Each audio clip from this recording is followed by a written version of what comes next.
大家好，我是石头。今天我们又来到湘西的大山里面。曾经在我的视频里面有这样的一个观众给我留言，他是贵州的一个大哥，50多岁。他说，生活在农村里面，和整个村子人生活在一起，总是被别人欺负，压力特别的大。他想委托我在湘西这边给他找一栋房子，然后远离那些欺负他的人群。其实今天我走到这个位置，我有这样的一个感触，可能生活在农村里面确实有这样的现象。相反，我现在更喜欢安静，一个僻静的地方。所以呢，只要我有时间，我都会去山里面走一走，看一看，去寻找这样的独门独院。我更喜欢的是那种安静，不被人们打扰的生活。那今天我所到的这个地方呢，也是在大山深处。这栋房子啊，距离整个村子的人群将近有1000多米左右。独门独院的房子，整栋房子呢，这条路进来只有一条砂石路，没有硬化的。好不容易啊，我开车进来看了一下周边的环境，挺不错的。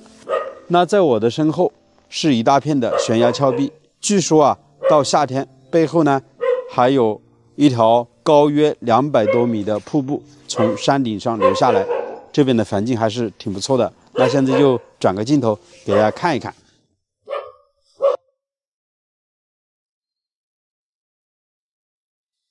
这处瀑布啊，据说就从这边走进去，将近还有1000米左右，底下是很深的一条峡谷，常年那边有小溪流的，青山绿水，印证了那句话：大山深处有人家。可惜啊，今天是大雾笼罩，看不清楚。那这栋房子的旁边有很多地，目视一下，将近有好几亩呢。在这门口种了很多白菜，还有大蒜。在农村里面啊，就不用担心要到城里面去买菜吃了，自己种都是无公害的。再种点稻田，门口的这块位置啊，也是种了很多白菜。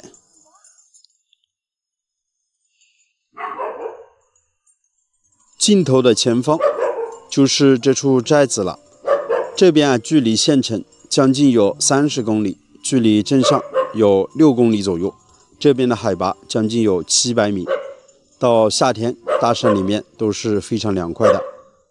冬天呢，这边也是会下很厚的积雪。在农村里面生活，养点羊，养点牛，再养点鸡鸭，挺安逸的。这边就是上山的路了。大哥，放羊去啊？养了好多羊啊？几十个。今年的价格怎么样？不行，不怎么好哦。每天都要去放吗？每天都要放。哦，看山里面的生活，只要不要求太高，还是很容易得到满足的，对不对？我是越来越喜欢这样的生活了。就像贵州大哥告诉我说的，他是一个单身汉，这辈子不指望娶上老婆了，到山里面找处僻静的房子，慢慢的等死算了吧。从他的口气当中感觉非常的无奈，确实这也是很现实的一个问题。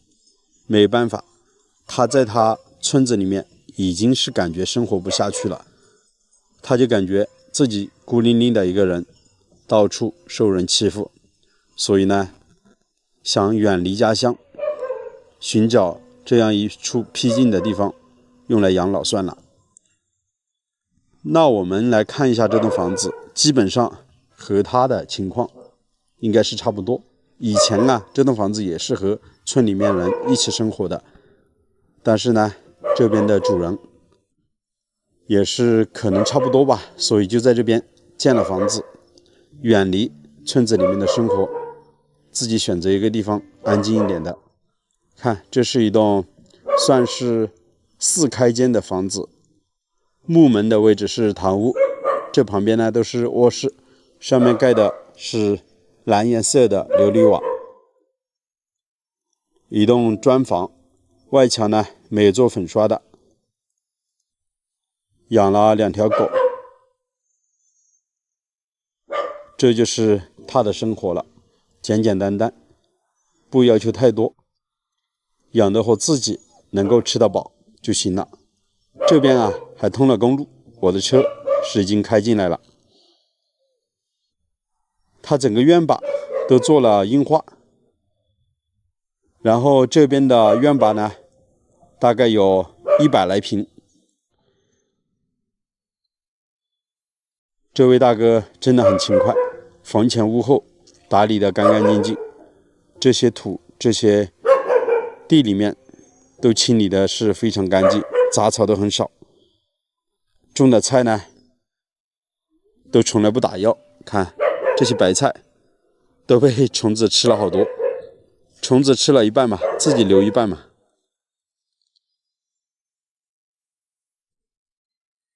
房子呢是背靠着大山，背后呢有一小片的竹林，还有些小乔木。通过航拍的镜头我们也可以看到，其实整栋房子的地势还是比较高的，视野也是非常的开阔。到夏天这边啊往山里面转一转，可以寻找蘑菇，然后冬天呢可以到山里面去挖竹笋。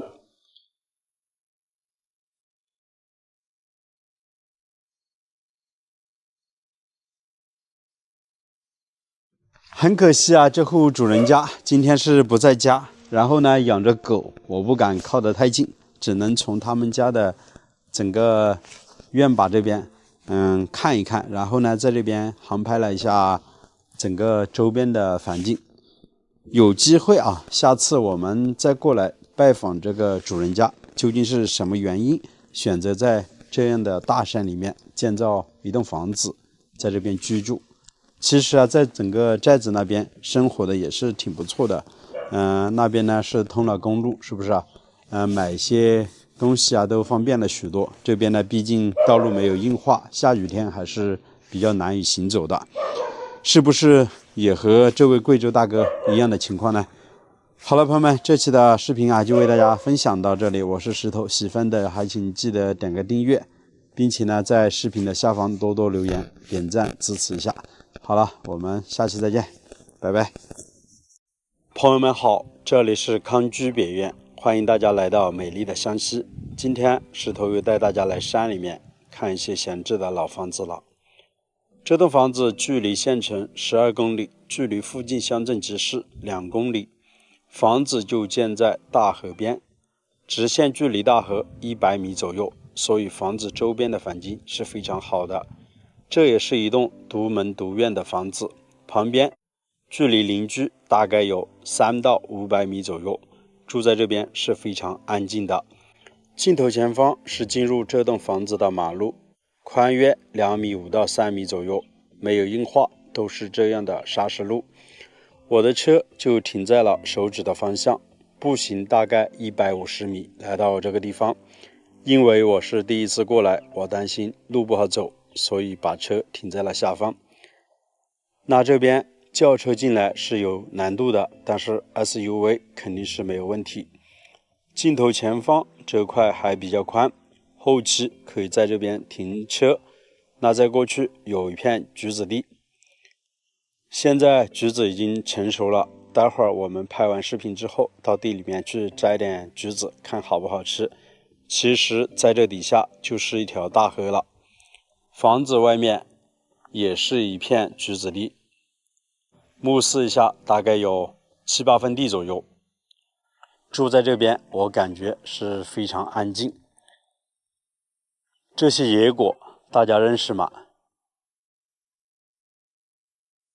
应该是可以吃的，长了很多果子啊。旁边这块地目视一下还挺宽的，大约有1亩多地呢，一直到背后的那片位置，应该都是他们家的土地。从这边走上去就可以到房子的院子了。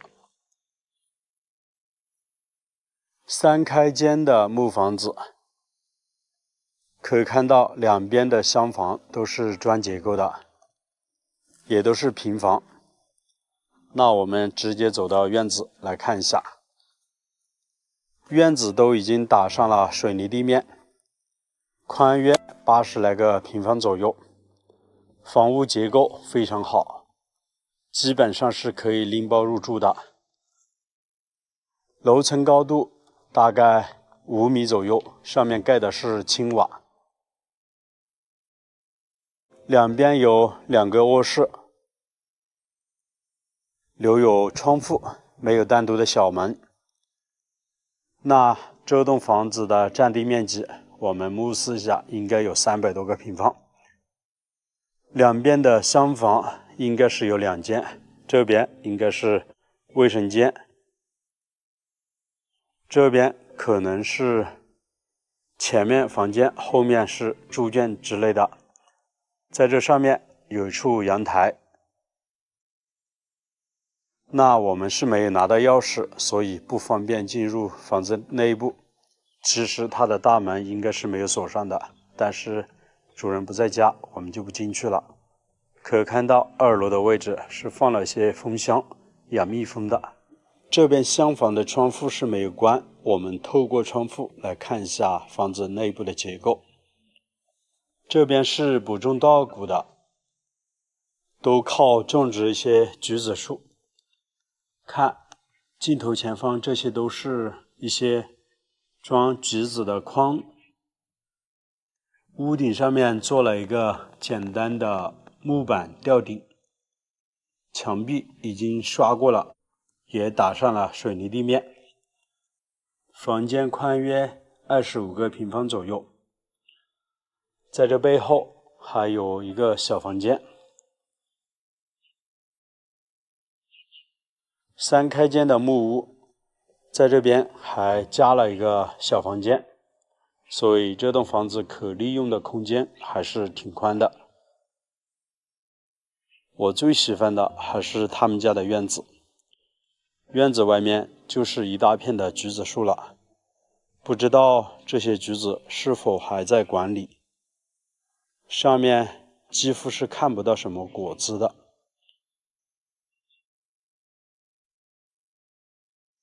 那我们去房子的侧面来看一下。这栋房子通水通电，还通网络，车子也可以开到院子里面。这也是一栋坐东北朝西南的房子。在这旁边有一小块菜地，种的有些南瓜，在背后还有一些辣椒，后面有棵桂花树。那房子的进深大概10米左右，木房子那边就没有那么深了。这边的厢房有10米左右，背后可能还是比较大的一个房间。这边喝的都是山泉水，水管已经引到了家里面。旁边的空地也挺宽的，这一大片应该都是他们家的。那边是杨梅树还是桂花树？不太认得啊。这边肯定是桂花树，已经开花了，好香啊！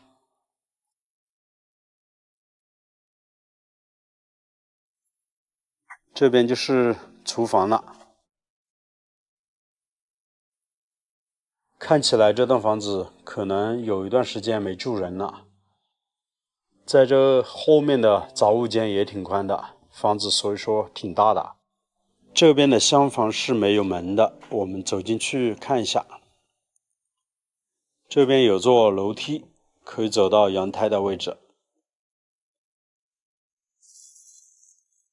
这个房间里面没有多宽，大概不到20个平方左右，可能平时也是堆放的一些杂物。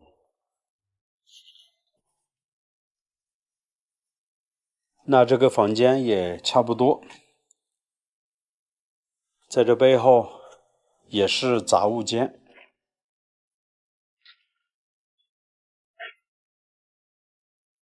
猪圈，这边是旱厕，好久时间没住人啊，猪圈里面长了一些藤类植物啊。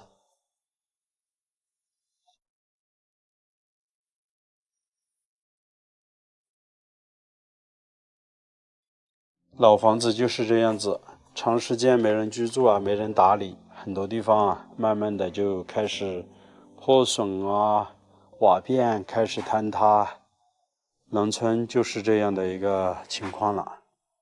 其实这也是我拍所有的房子当中算是比较好的一栋房子了。视频的最后，我们爬上楼梯，来到了他们家的阳台。平时这边是晒稻谷和玉米的地方，可以看到视野是非常开阔的。底下就是大河了，河面宽约100米左右，水是非常深的。河里面的鱼类资源非常的丰富，沿河两岸每天几乎都有很多钓鱼人。那朋友们，你们喜欢这样的环境吗？通过航拍才看到，这栋房子的背后大概有50多亩橘子树。这些年橘子的价格不怎么好，所以很多地方都是没人管理的。确实啊，非常的可惜。好了，我是石头，喜欢请关注康居别院，我们下期的视频再见，拜拜。这边2楼的油漆已经做好了。这段时间啊，大家都让我更新一下家里装修的视频，看家里的房子究竟怎么样了。也比较忙啊，天天在外面跑。看这层地板，特别的光滑。这边经过了2、3次的打磨，第一遍是初步的打磨。以前这个2楼的地板呢，它是有点凹凸不平的，然后经过打磨，上了底漆，再打磨，再上底漆，再打磨，最后呢，再上地板油漆，就变成这个样子。这墙板啊，也上好了油漆。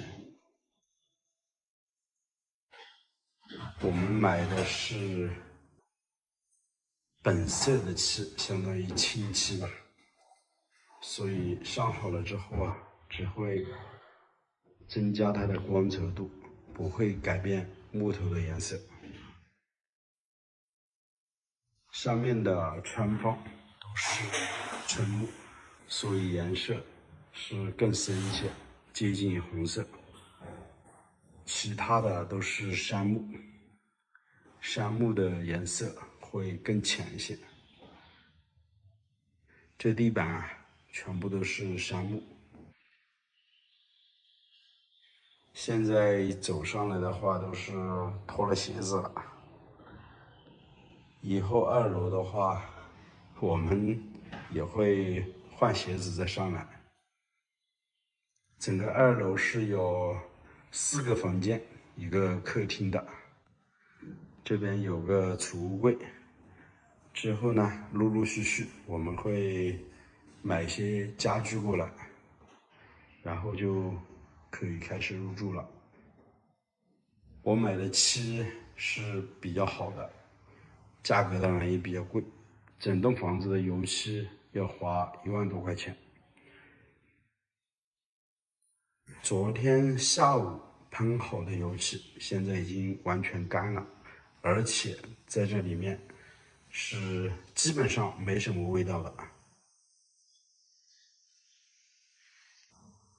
这边的房间里面也都是全部做好了油漆。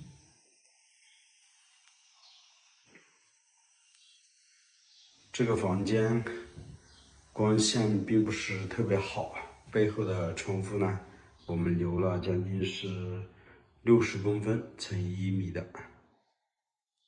这个房间呢也是比较小的一个房间，斜面的一个吊顶，将近有16、17个平方左右。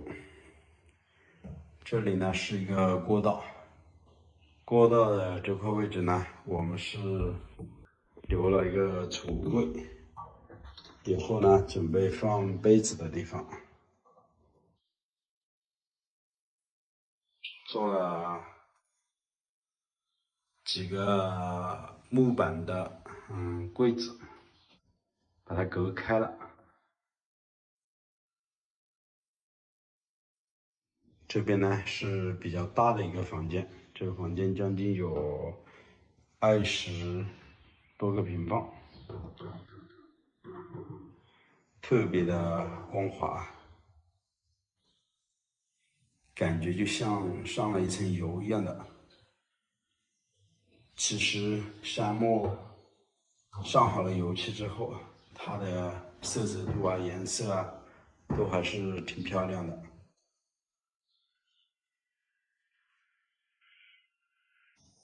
那现在我们走到1楼，给大家看一下，是有个师傅在底下打磨，然后要开始上油漆。这个楼梯踏步的这些彩面呢，用的都是紫木，颜色比春木还有杉木都要更深一些。我觉得这种木料的颜色真的很好看。而且它的密度呢也特别高，很坚硬的，耐雨水浸泡。当然，它的价格啊也比较贵。这个楼梯过道的位置留得挺宽，以后搬一些大的家具也比较方便。在这上面呢，我们是留了一个过道灯，当然现在还没有安装。过道灯的开关呢，就在这个位置。整个楼梯呢，我们是自己在山里面砍的木料，然后呢，木匠师傅在现场加工做出来的，采用的是非常简单的一种风格。其实我个人是喜欢这种风格吧。如果不自己做的话，到群里面也可以买现成的材料，直接过来组装就可以了。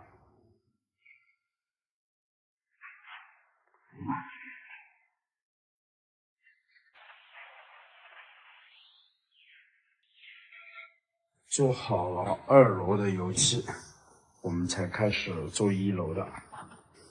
这边是有一个简单的储物柜，但是我们没有把它作为一个隔断式的，可以堆放一些东西在这边吧。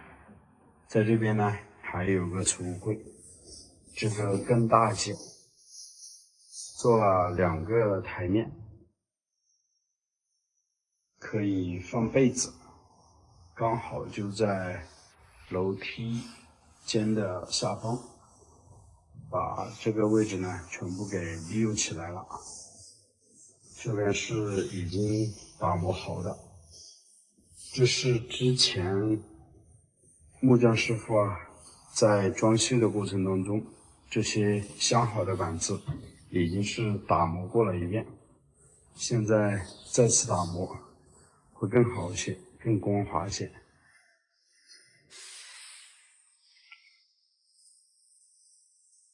打磨之后再来上底漆，然后呢再上面漆，这些位置都是打磨过了。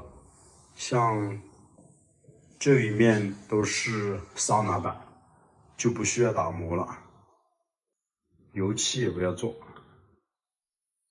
我买桑拿板呢也是买杉木的，比较接近于我们房子里面的杉木板的颜色。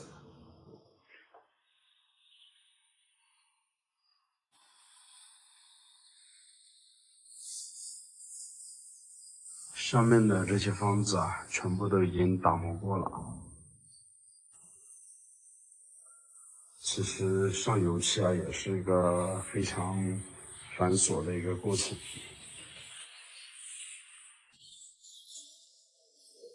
这边地板已经是上了油漆，所以我们就不踩进去了。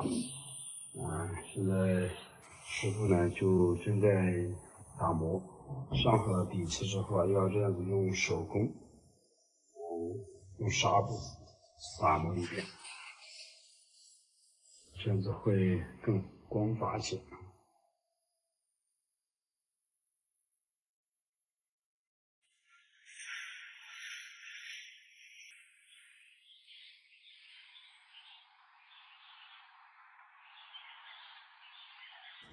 整个1楼的客厅我是最喜欢的，有了这么宽，有亲朋好友过来，可以在客厅里面聚一聚，喝喝茶，大家聊聊天。那边就是厨房了，这背后啊有一个小房间，相当于我们这栋房子1楼是有3个房间，2楼有4个房间，木房子总共有7个房间，厢房有2个，整个有9个房间。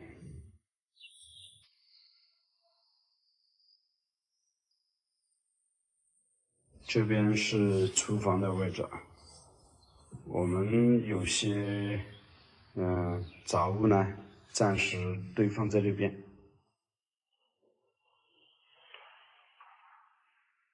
厨房还没有完全做好，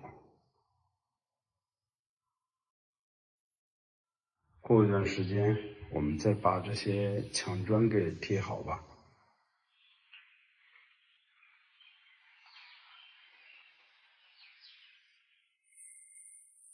户外的凉亭呢也是完工了，顺便走过去给大家看一下。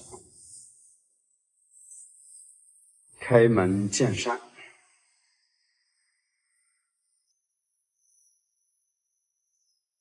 对面的笔架山是单独的一座房子，大家觉得这座笔架山像个什么形状呢？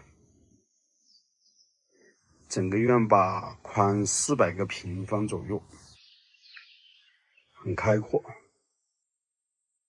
这边是我们搭建的一个户外凉亭。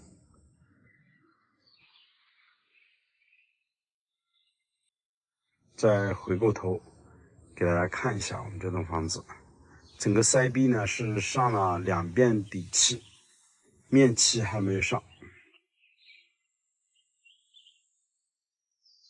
2边厢房我们采用的是木板包裹了一层，这个我们就不准备打磨了，直接上油漆就可以了，保留它这个样子。这边的户外凉亭呢，我们也准备上1遍底漆，1遍面漆，要不然啊，这上面的木头很容易变色。整个户外凉亭呢是一个7字形的，将近占了70个平方左右。这些立柱呢，我们全部采用的是砖结构的，外面呢用木板包裹了一层，上面呢全部都是用人字木搭建起来，盖的是一个仿稻草的一个材料。其实整个凉亭是非常凉快的。凉亭的地面呢，我们比整个院坝高出了7公分左右，铺了一层石板，整个外围呢是全部铺石板的。在中间的这块呢，我们铺的是苏木地板，颜色是用的比较深的那种。以后我们在这边呢，会做一个户外的厨房，开放式的，整个这些立柱和立柱之间呢，我们不准备砌砖，就是保留这个样子。朋友过来呢，也可以坐在这边，聊聊天。我们也可以围炉煮茶。我们的这口移动的柴火灶呢，已经是搬过来了。这边是留了2个自来水的水龙头，这边一个，这边一个，用水呢比较方便。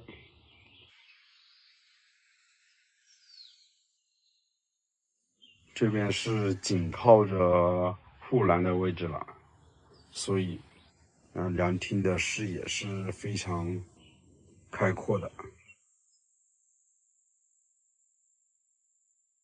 好了，朋友们，那这期的视频呢，就暂时为大家拍到这里吧。我是石头，喜欢的请记得点个关注，我们下期再见了，拜拜。